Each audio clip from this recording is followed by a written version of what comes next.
So let us go in 5, like at the reset. So 5, 4, 3, 2, 1, and go. And we're off. So I'm not even super familiar with Banjo-Tooie, to be honest. I actually never finished it. I really liked Banjo-Kazooie, but I never really got into Banjo-Tooie. But I guess we're in the Jinjo village, grabbing Metal Cap first. I always like it when ROM hacks will just like let you get the caps straight away. It's often frustrating to find yourself in a place where you need a cap and you don't have it. It can also make routing speedruns a little bit easier as well, because you don't have to worry about like when you have the cap switches. Something quite a few other hacks have done, like Sapphire, you just grab all 3 caps right away.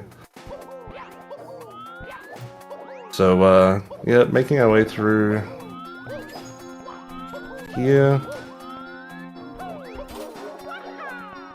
Nice triple jump up the slopes and kicking up there. And 1 star down. Someone cryo in chat saying just give yourself the caps via code at that point. I wouldn't complain if hacks just had you spawn on the cap switches, to be honest. Or just have them at the start. True. I don't even need to work for it.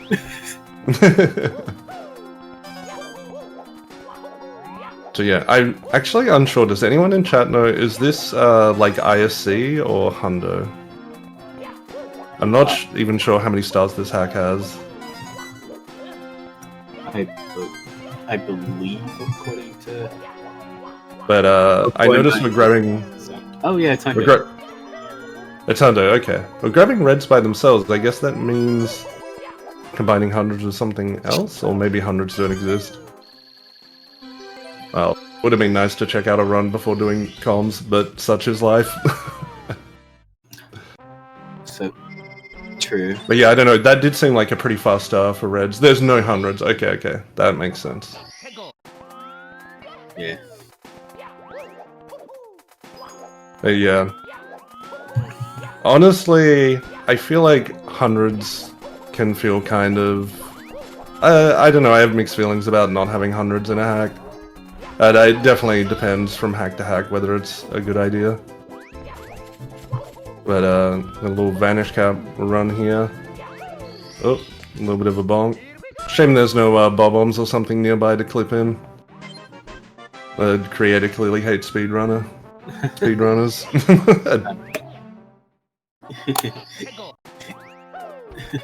Girl, you will not learn this technique. Oh, this is a cool idea, actually, turning the Jinjos into secrets. I guess that's essentially what they were in the Banjo-Kazooie games, realistically. It's just one of the big ovens. Yeah. we needed the custom coding, so they made all the funny noises that they made in Banjo-Kazooie.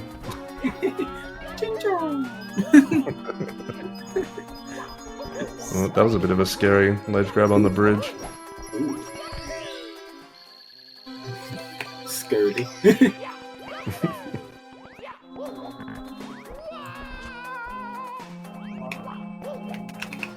So this. So, yeah. So where's my red coins and Banjo at?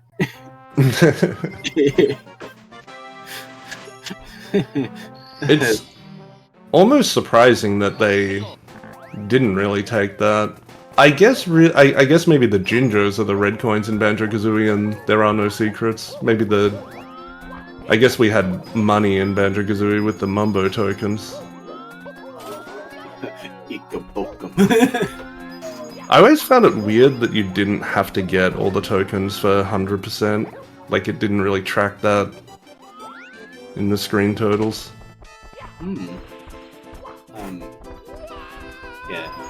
Also, one interesting tidbit about like Banjo-Kazooie and Tooie is that I think for Kazooie at least, Grant Kirkhope did like a good amount of like the little monster growl noises in the game. he also voiced DK in DK64.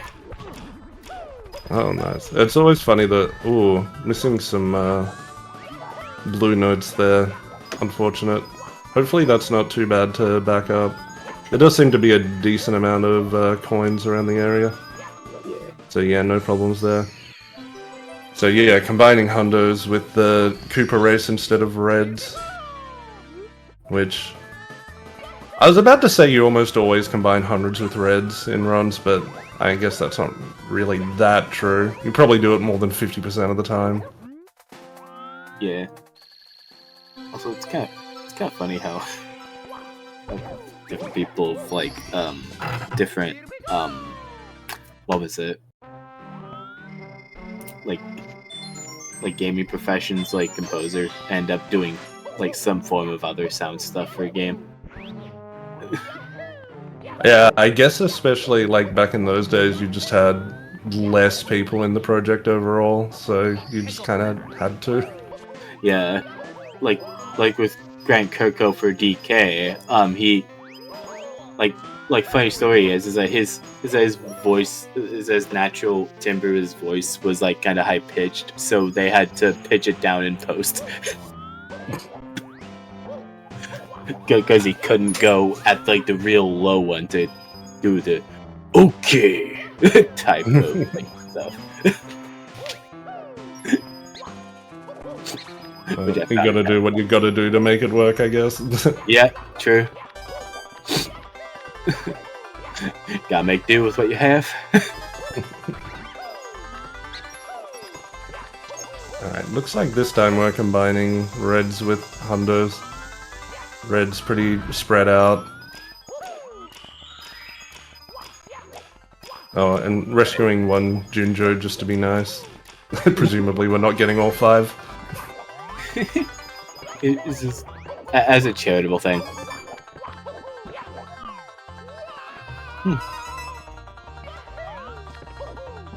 But yeah, maybe I should play this casually. I need some more casual hacks to play. Ooh, I don't know how bad that is, but we are now at the bottom of the level. Doesn't seem to be too bad, just working back up to where the last red was.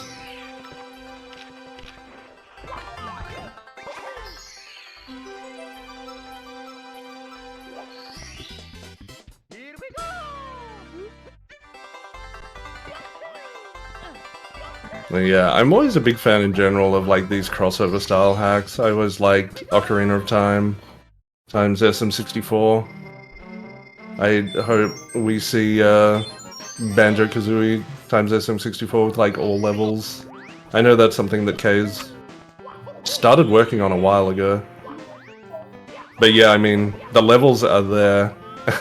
And it's always fun if you're like a fan of a game to just see what it's like to be Mario in those worlds. Yeah. It looks like we're rounding out all the Jinjos now. Yeah. If they want to be rescued, why do they hide at the like top of the level like that? SMH.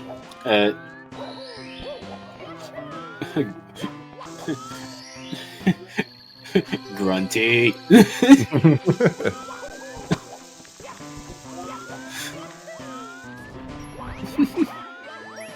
The coward. I mean, I was thinking it, but I wasn't going to say it.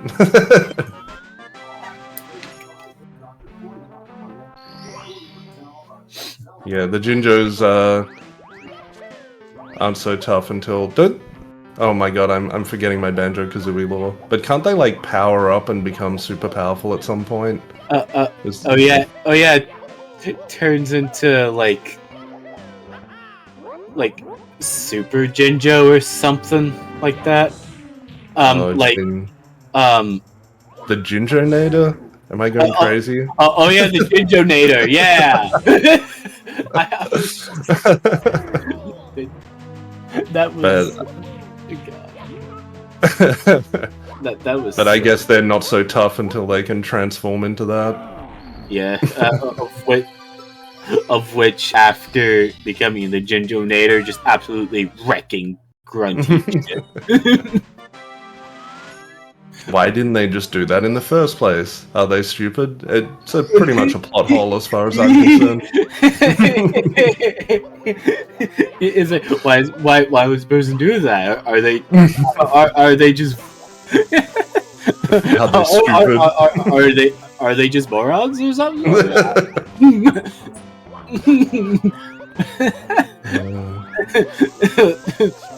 Fellas, place a dunce cap. Whoa, some funky shenanigans with the bomb there. Little hands-free grab for a second. Ooh, little hands-free. Ooh, that I really like how jank this game could be sometimes at SM64. It's amazing. No matter how long you play this game for, you will just. I'm always discovering just new little nuances to the jank. Yeah. It wasn't that long ago that I found out that you could avoid a slope jump by pressing Z and forcing a slide, and then doing a normal jump uphill from that. Which it's not super reliable, but it is a thing that you can do to get a wall kick in certain situations. Mm-hmm. Oh my god, waking the owl? Why aren't we doing owlless? In brackets, I have no idea what the star is or if it's remotely possible without the owl. It doesn't look so, as I'm getting a closer look at what's happening here. It seems pretty high up. It's it's like, why not just do a big jump over there? Is Mario stupid? There's gotta be a BLJ into hyper jump somewhere. Chris Link, job, get on it right now. Manama. Please, someone please. Someone please find a strat to make this game completely unrunnable.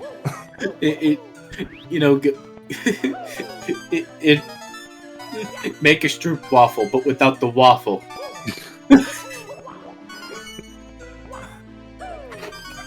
A nice little cave of red coins, so we can just grab them all for the star. Lethal Lava Land style. I like this little area, actually. This little cute area. I gotta say, everything looks pretty nice in this. I'm surprised I've never played this, actually, considering how many hacks I've played. I think I just never played it because I've never played Banjo-Tooie. I was like, I'll be lost, I won't understand the lore. When I guess, in this case, you kind of don't need to understand the lore in this case. It's just exploring places. Let's be real, I ignore the lore in every ROM hack I play, so there would be nothing new there. Yeah. Yeah. There's only been, I can count on one hand how many ROM hacks I've actually, completely read the lore of.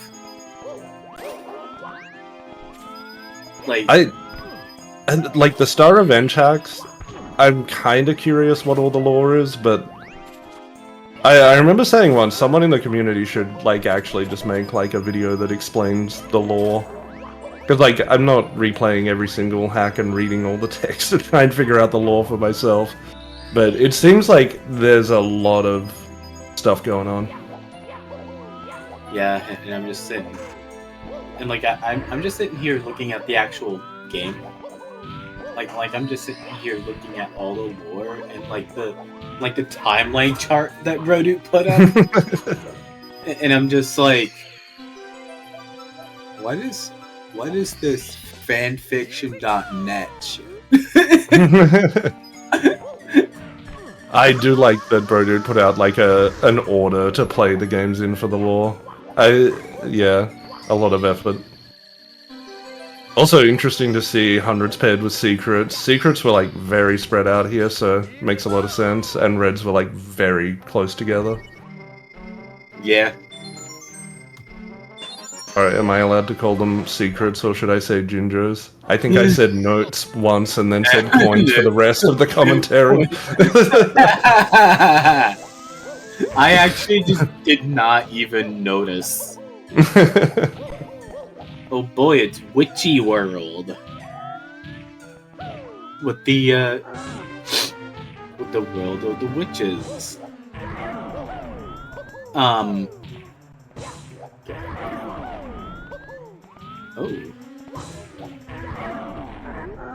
With the Womp King in this area. Classic Womp King fight. That is something that's kind of funny about Mario 64 in general. The bosses really are just like absolute nothing burgers. Some of them are literally just an upsized standard enemy, like the bully and the eyeball. Yeah, and the Womp King Womp is basically just an upscaled Womp. It just takes 3 hits, like, yeah. I remember someone once saying that the big eyeball, you should have to run around it 3 times. I was like, I mean, I guess that fits with the others, but does it really matter? It's like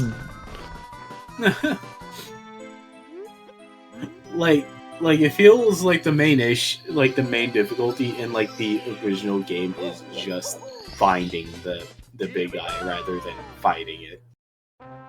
Yeah, that definitely just like, it's kind of interesting because Mario 64 basically, you know, put 3D platformers on the map. They really just were like, yeah, it's a 3D platformer when there's allegedly combat mechanics, but we're just platforming and that's it. Yeah, there's just like really simple combat mechanics, and then what do you do with the bosses? Hit this enemy, but 3 times now, and they're slower. I guess Bowser is the only thing that's like a boss that behaves like remotely differently to regular enemies. Oh, I guess I-Rock, you have to kind of dodge him for a while and wait till he's available to be hit. Yeah. But the others, you can literally just start hitting them. So anyway, oh wait, blast it. wait, Big O Pants. Oh my god, I recognize this from Lug's Tiny Torture. I never got the reference. I guess it was from Banjo-Tooie. Big old paints.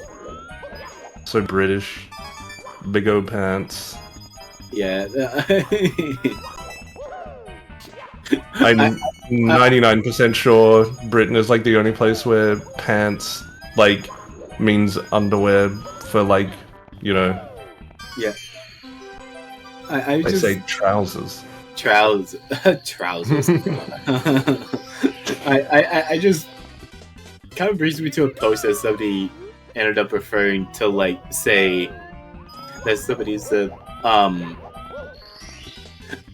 like Australians are just spicier British people. Yeah, probably not wrong. And someone said, what does that make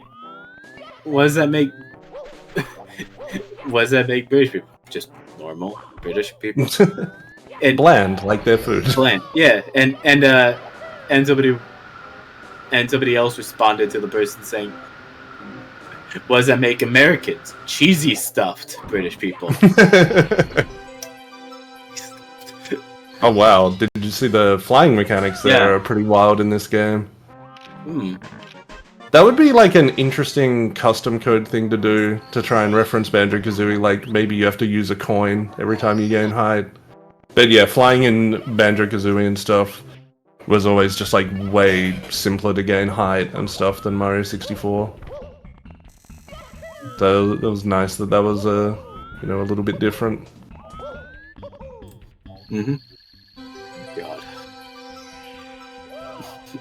Cheesy stuff. Sorry.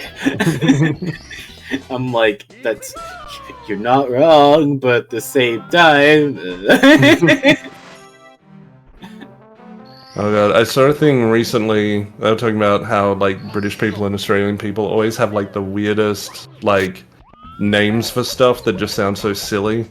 And someone brought up that like a car crash is often called a bingle in Australia. Like a What? fender bender will sometimes be referred to as a bingle. A bit what? Is this a thing? This is real, but everyone in the comments who are saying, "Yeah, I'm Australian," you know, sometimes a prang, sometimes a bingle, you know, we call it either or, and everyone's like, "Wait a minute," but I know Australians just like to fuck with people, so can we trust any of them in the chat? Like that sounds like the most like made up goober language to describe a crash I ever heard. One of the major car insurance providers in Australia is called Bingle.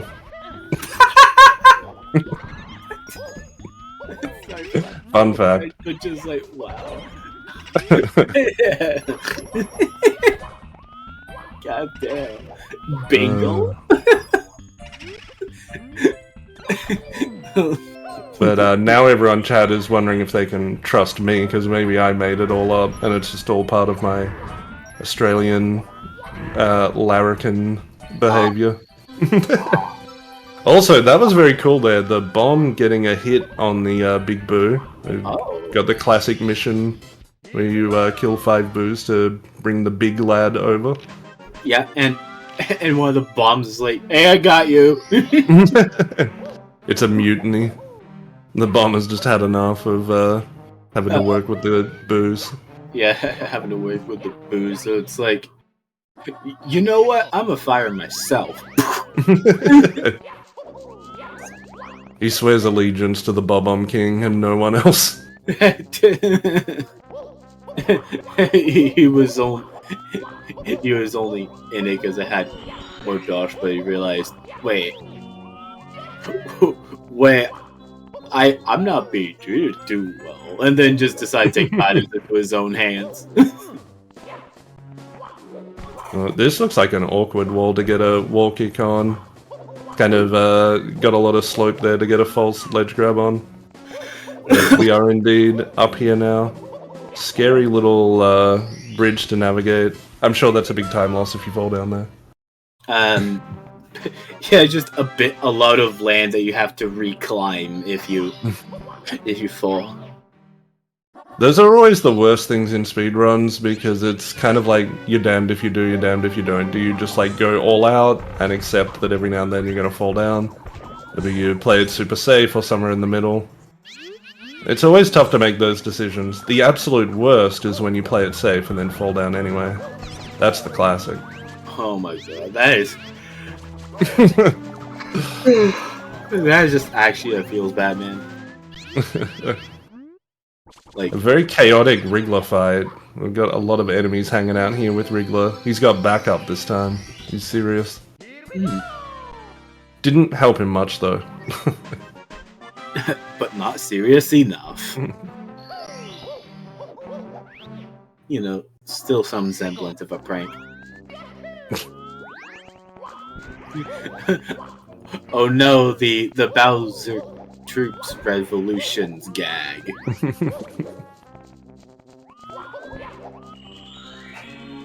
Okay, it seems we've got secrets up now.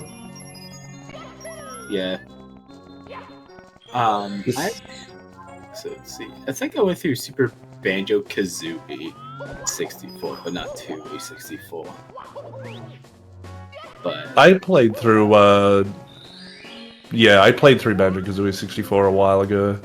It's not a bad little romp, but it's, you know, it's kind of like just the levels are in there. It would be nice if there was like a more completed project. But yeah. hey. I'm pretty sure it might have been like the developers just like, I wonder if I can do this, and then just does it. Yeah, as someone who's never made ROM hacks before, how hard is it to like get a hold of the model from a different N64 game and throw it in there? I personally wouldn't know because I haven't done it myself, nor have I looked into it. Okay, fair enough.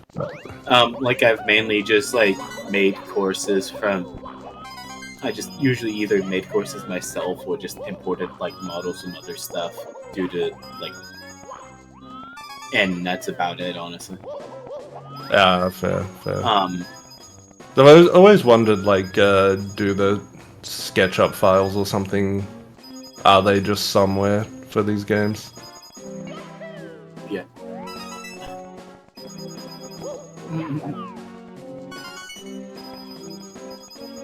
Another reds with hundreds combination here.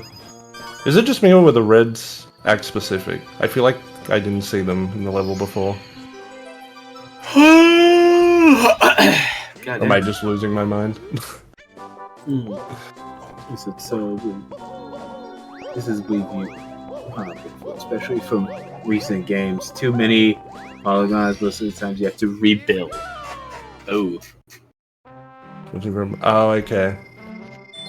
Create a game inspired to something existing. Yeah. Remember back in the day, you used to be able to use a wrapper that had ripped models as they were rendered. Interesting. I imagine it's got to be like easier the older the game. Like if it's also an N64 game. Yeah, because I figure with like the older games, you just have like resources available, but for like the newer ones, it's probably like harder to do so because it's using more advanced tools. Most likely. Yeah. To work with the hardware. Although I'm now remembering, I forget who it was. Someone in chat might remember. They were making like all the Mario 64 levels in the Sunshine engine, and they basically just had to create the models from scratch. Because I watched a little bit of their like streams where they were doing that. Yeah. Which. We've got the super wing cap in effect again, just allowing you to gain height massively. Yeah, you see, there is a or wing cap if it was good. Yeah, true. So there's there are tools that allows you to low polish something, but it's just a mess. Gotcha. Yeah. I could see that. Maybe that's something that's like worth applying and then continuing to like edit it yourself or something. Yeah. But yeah, auto doing that sort of stuff is up. Yeah, seems like it would often end up being pretty scuffed. Yeah. Oh well, maybe one day AI will be so good we'll just ask an AI to build a ROM hack of any game we want.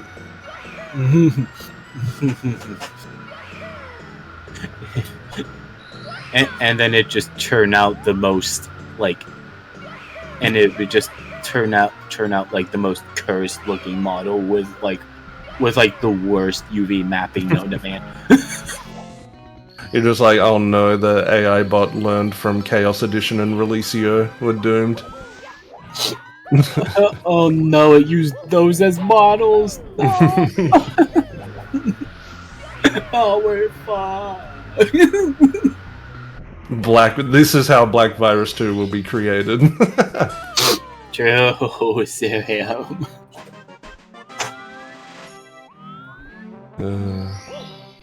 I find it kind of interesting for this stage that you just get like a wing cap, like right at the beginning when wing cap is like very broken in this game.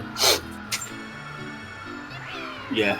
Like obviously the level's designed around it, but it's kind of interesting. You can pretty much just like instantly go to where you want.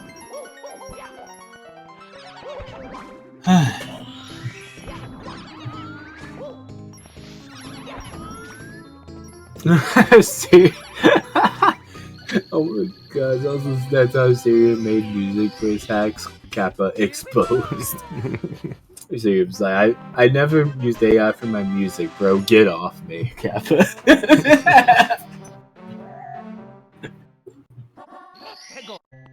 It's because they had Bigfoot. Wow, lol. It makes Green Comet versions of games where that makes no sense to have one, so the community remains the same. Oops. Makes Green Comet versions of games where that makes no sense to have one. Yeah, and then just places them in a bunch of random spots. It's just like, yeah, I can see a person doing this. And and then it's revealed like years later that it's made by an AI all along, and people question all the green comments that have been released beforehand.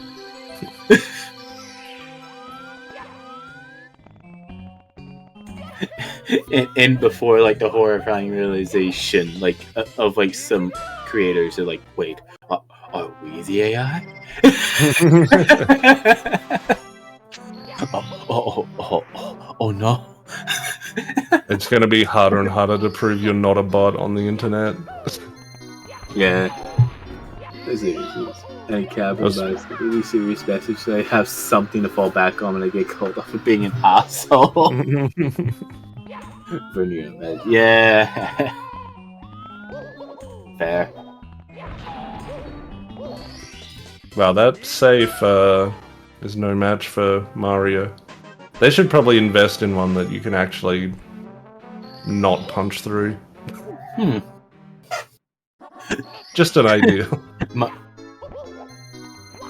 The super stash. I like that stone name. So it's just big punch. Yeah, it's like those power scaling arguments where it's like Mario must be insanely strong because you can like basically hold Bowser out horizontally while swinging him at a pretty low speed.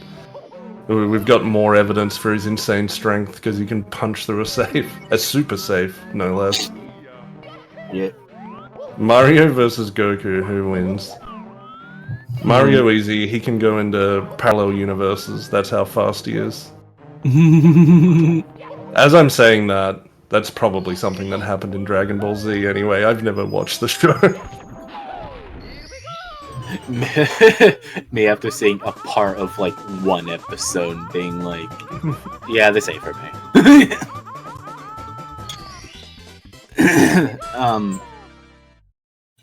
Mario Dreaded deltoids on Mario, oh lord.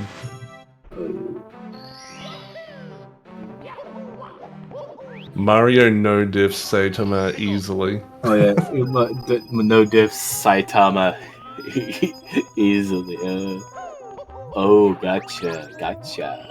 That was such a lucky anime reference to make because I actually know that that's the main character of One Punch Man, and there's probably a 1 in a million shot of me getting an anime reference. Bunch of pretty good ones out there. So I'm not like totally against it. I just kind of never. If I'm looking for a show to watch, I never really crosses my mind to go to anime. I've watched Evangelion and Cowboy Bebop, and that's about it. Oh, also having 1,000 episodes is kind of it's something that puts me off a lot. I want to watch the whole thing. Yeah, although like a fair amount of the shows don't have that issue though. Like I think the 1,000 episodes thing is mainly just like a few shows. Yeah, true. I don't know. You just see like One Piece or whatever recommended. You're like, don't worry, it gets really good after episode 400. And but I mean that's more just memeing. That's not really that real. Memeing. Yeah, but it's just like, oh my god, it's just like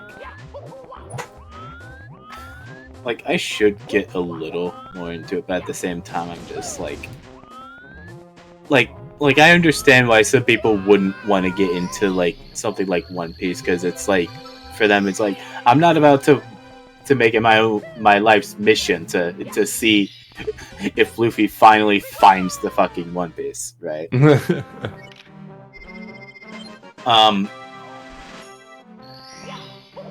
Oh yeah, the unofficial edits where they kind of cut out the fluff.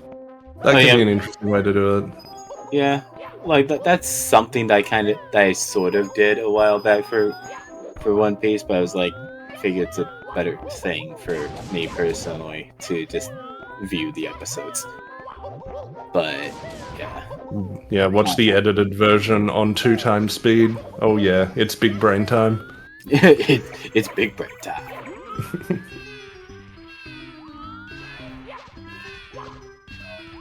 Oh no, a Simpsons call out. Holy moly, I watch an animated show that has like 1 million episodes and has been running for 40 years. Oh yeah, yo bro, you gotta watch The Simpsons. It's good. It gets good at episode 5095. To be fair though, I'm of course one of those people who's like, don't bother watching after season 10. Yeah. Honestly, like, Simpsons is pretty good.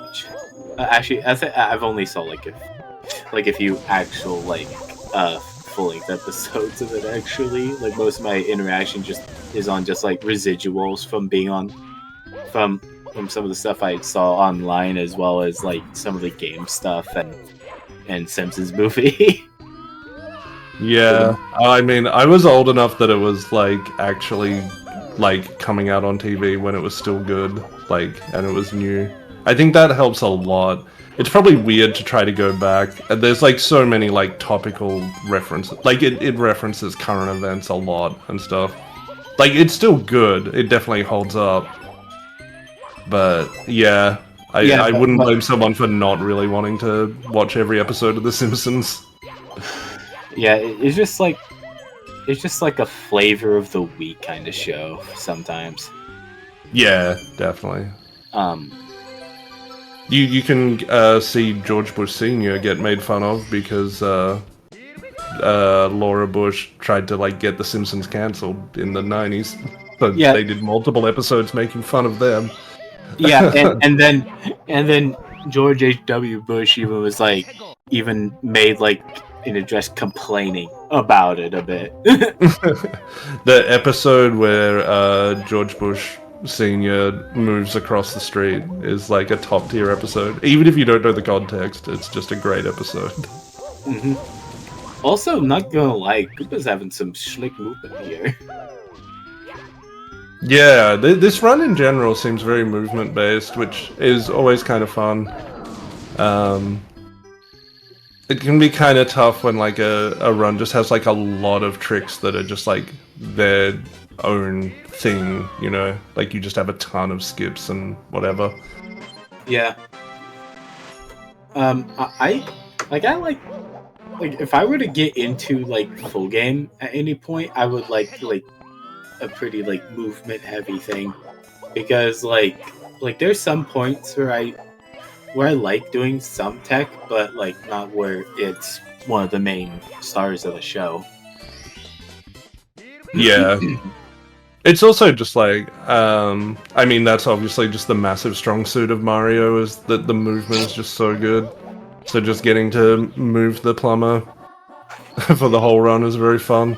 Not having to worry about some BLJ that feels like RNG. Yeah. Though I'm a certified BLJ hater, so maybe I feel more strongly about that than others. Grandpa Mash.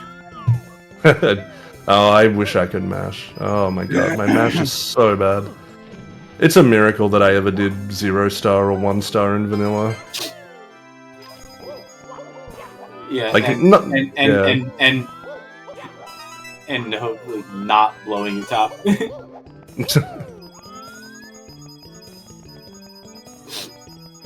It's like maybe a little blow on the top. This is kind of wacky. Ooh, was that an attempted double star spawn? That definitely looked possible. Close. Yeah, I believe that was attempted. That might have been a frame off. Mm-hmm. Oh, Zhao talking about Nightmare run that Captain Bowser will be doing. I believe there's got to be more than 10 BLJs in that run, right? I have seen a little bit of that run before from other people. So yeah, I'll leave the BLJs to Captain Bowser.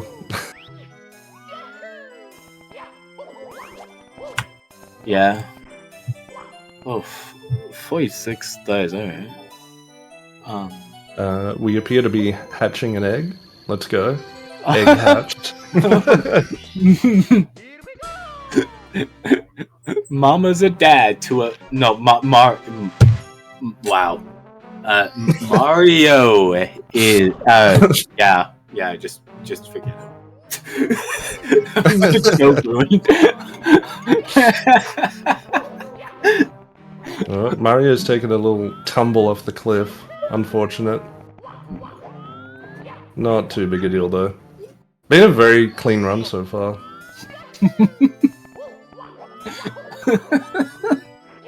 Anyway. Mamma Mario. Mamma Mia. Mama Luigi. Mamma Mia, what did Mario mean by this? Papa Pia. Yo, the Jingos seem to actually be having a good time hanging out. They're like in the pub. I'm jealous. They're vibing. Although one of them seemed to be in the fireplace, which I don't know if I would recommend that while you're drinking. Maybe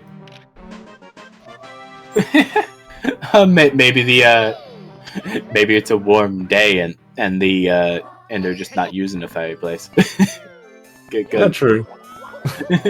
maybe it's a warm day and there's like, and they don't put the wood in there unless it's like winter. Let him cook. Let him cook. Oops.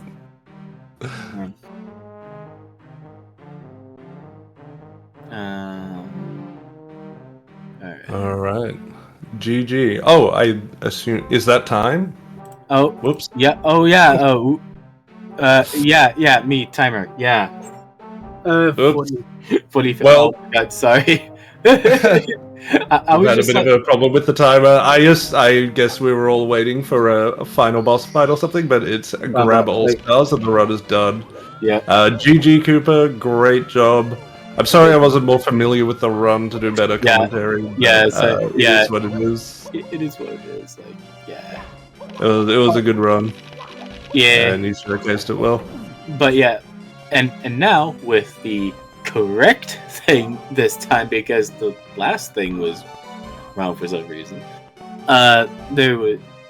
Next is Mario's New Earth 125 star race with Rising Phoenix 64, Ludwig von Koopah, Darkman, and the Hokanin. Yeah, really hype. Getting a 4-way race for this. Very cool category. I, of course, ran it in the ROM Hack League when it was in there, so yeah, stay tuned for that one. Yeah. GG's to Koopah on this. And yeah. Hope to see you all there. Alright, goodbye everybody.